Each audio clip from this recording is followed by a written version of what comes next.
Стадион. Емисија за вашата вистина.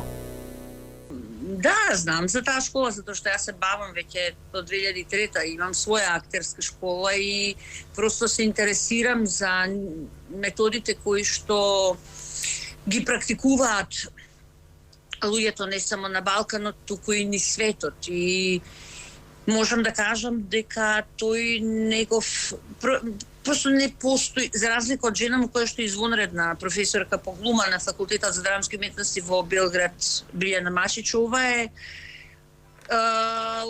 во принцип не би рекла дека е некаков актерски метод и пристап кон децата, прилично супресивен, агресивен, репресивен метод, значи метод кој што навистина е исполнет со навреди, со булинг, со злоставување во вербална смисла на зборота, се слуша нели дека во текот на своето школување и влепувал шамари. Јас имам зборувано со неколку негови ученици, мои колеги, добри другари, Никола Којос, Ѓуричко, и они знаат, баш Ѓуричко лани зборував за него, апропо што, затоа што Ѓуричко исто е од дете глумец, кои се методи се потребни, затоа што кога имате сет снимање од детето, треба да просто да побарате, да го испровоцирате, да ја испорача емоцијата потребна за таа сцена. Сега јас работам по 2-3 метода. И баш тогаш ми зборуваше Ѓуричко за агресивниот метод кој што го практикува овој Алексич. Но она од што тие научила вели, јас навистина книга не пипав, кога почнав во неговата школа, почнав да читам. Значи сега има и некои добри работи кои што тој човек ги правил во однос на едукација на деца.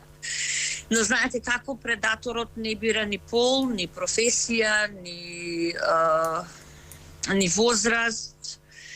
И е многу страшно да речеме тоа што ги казнувал со тоа што не знам, одите да си го замиете лицето, ги терал на молитва, имале строго одреден кодекс како да се облече, што тоа е се, тоа е навистина извонреден и класичен пример на злоставување на деца во една педагошка смисла, затоа што знаете како, да бидете актер е едно, да бидете учител по актерска игра е сосема друга работа. Значи тоа се два различни софтвери и затоа мислам дека оваа тема треба да се отвори кај нас, кои се работи со деца, особено за оваа уметност која што е една од најубавите уметности на светот. Весна, да. ФДУ, например, затоа што се отвори темата и во Хрватска, Сараево, исто така на Факултетот за сценски уметности, добре. На ФДУ, Факултетот за драмски уметности во Скопје, вие кога студиравте, какви беа таму односите?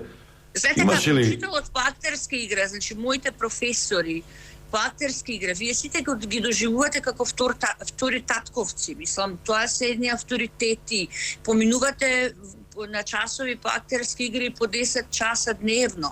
Јас во мое време, јас се запишав 88 година, на мои 18 години и мене професор прв ми беше Кире Ристевски, асистент Владе Цветановски. Кире и 20 се починати. Но Кире беше еден извонредно пристоен и воспитан човек, исто и Владе. Тие беа, просто за нас се грижеа одмерено, внимаваа на тоа како се чувствуваме ние, го имаа чувството дека работат со млади луѓе и дека тоа е многу важно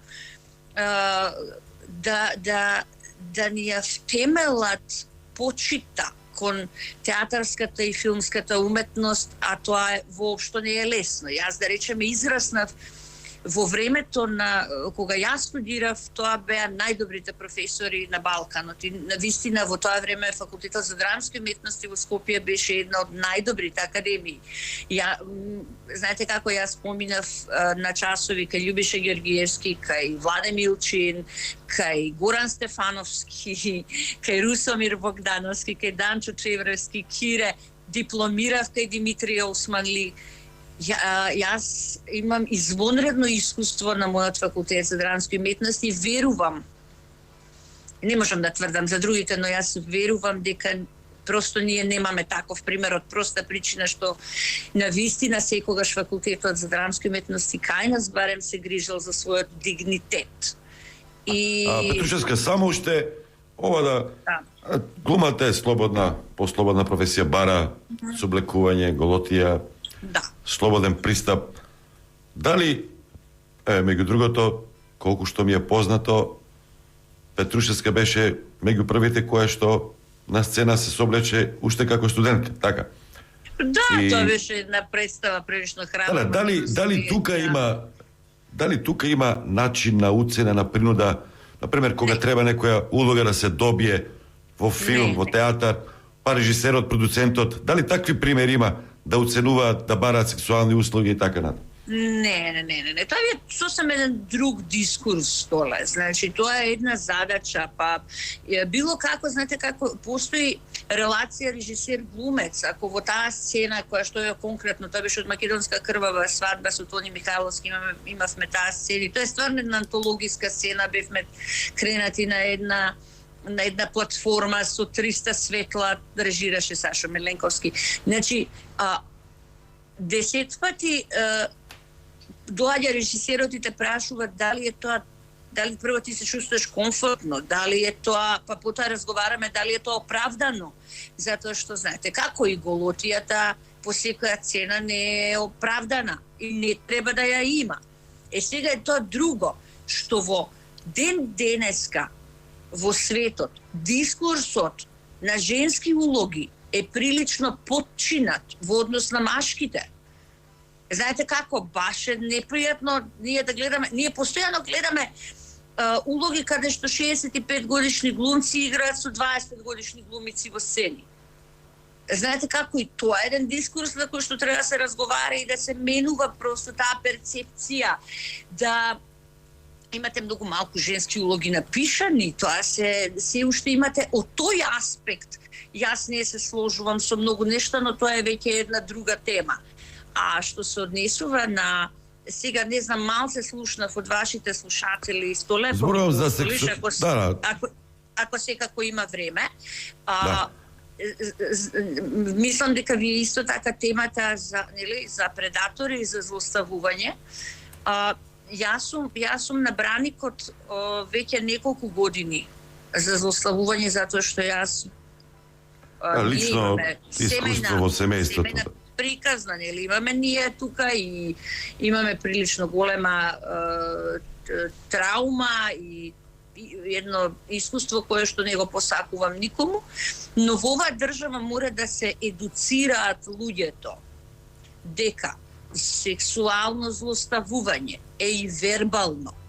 Никој нема право да ве навредува под вашата фотографија, како што е сега аферата, ова приказната со јавна соба, со девојчицата Ана, која што на вистина е многу храбра и тоа така треба да биде и не треба таа да се срами од своето тело и од своите фотографии кои што своеволно ги прикажала, туку треба да размислат оние кои што се јачаат зад тастатура и се многу големи мажиња во наводници. Тоа е едно. Второ, треба да ги учиме децата дека треба да си го почитуваат своето тело, својот збор.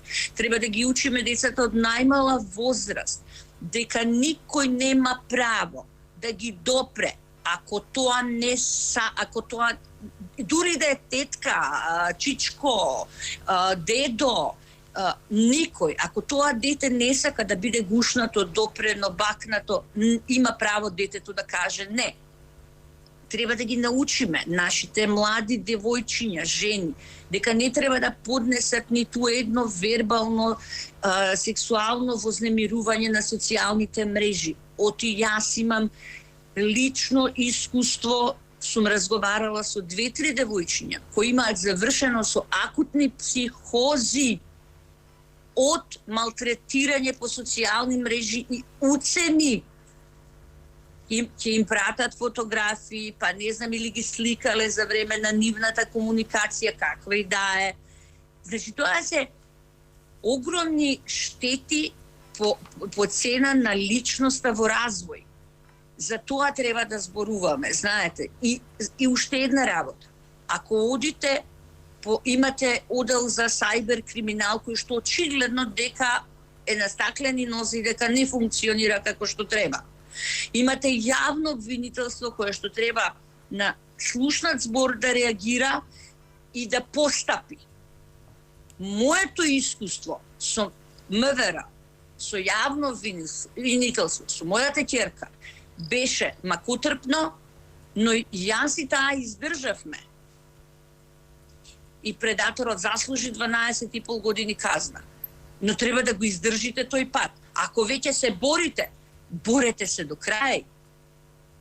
И не е решение да се укине, не знам, сега ќе укинуват апликацијата Телеграм. Окей, тогаш укинат и Фейсбук, и Твитер, и ТикТок, која што исто така многу штетна мрежа.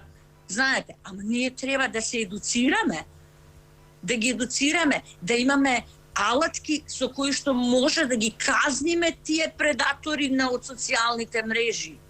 Тие се лигавци, тие се безсрамници, тие се ништожници, тие се полусветови, тие се несигурни ликови кои што само се јачаат позади својата тастатура и мислејќи и се дразнат. Знаете како? Тоа е безсрамно, но се дразнат. Ќе земат една фотографија и ќе ја вртат во таа јавна соба 4.000-5.000 мажиња. И тие мислат дека се многу јаки со тоа што ќе разменат неколку искуства со тие нивните безсрамни реченици. И не знам, при тоа даваат цена на тоа тело, на таа фотографија, на тоа девојченце Ана. И знаете како, тие не сте ништо поарни од предаторите реални. Јас нив ги едначам. Тие се на исто ниво, верувајте, затоа што тие не размислуваат дека има далеку сежни последици сето ова. И уште една работа која што е многу важна, за која што треба да зборуваме, е дека жртвите на предаторите, што правиме после со нивната рехабилитација? Не се зборува кајна за менталната хигиена, за културата код нашето ментално здравје. Ние немаме просто едукација како народ. Ние имаме врвни психијатри, имаме врвни психолози кои што се бават на таа тема. Ти треба таму да со нив да се разговара, да ако имате проблем, затоа што таа рехабилитација не е тоа, знаете како, не е, јас ќе скршам нога и после тоа идам на кај физиотерапевт или идам на бања, па и треба да го правам коленото, кое што сум го оперирала. Тоа е ум. Тука нема зезање. Тоа не се брише со гумичка. Стадион. Емисија за вашата вистина.